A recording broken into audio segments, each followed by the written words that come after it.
Years and years ago, I dated this woman. God, she was beautiful. I mean, stunning. It was one of those, man, I'm excited she's feeling me.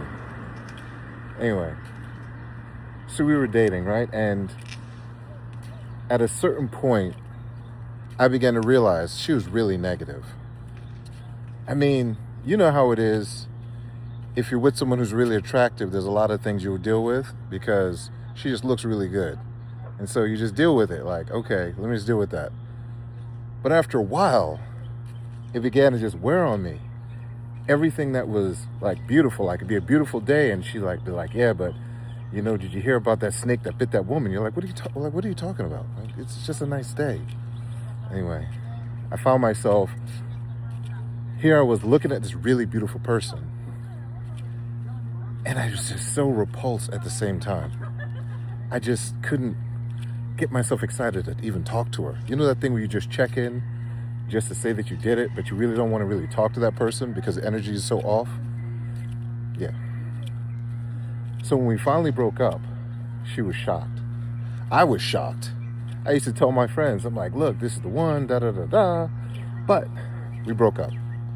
And when I look back at it, the beauty that she had was absolutely overwhelmed by that negative energy. And I learned a lot. You know, they talk about beauty is on the inside, or it's on the outside too. But I did realize this, that if you're a person who is really negative, no matter what value you bring, it will begin to fade eventually.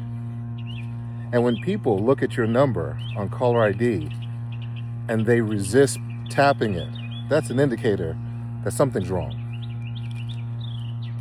Here's what I learned from that. We all are not perfect. However, no one loves negative energy.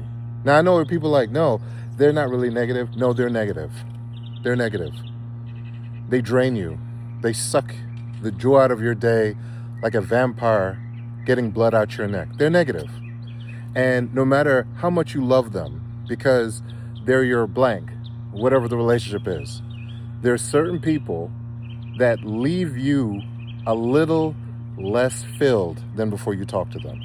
Now you have to make a choice or come to a realization. Number one, you might be the negative person. That's a lot to swallow, right? Number two, you might know them and you're trying to change them. And here's the other thing I discovered. The only thing that changed with me is I became more negative. I wasn't making her more positive. I was becoming more angry, more short, more embittered. I wasn't being who I was. So I learned another lesson. I don't change them. They change me. So it's time to go. If the people around you are really negative and they're making you really negative, you might want to make a decision for your life that's really positive and bold.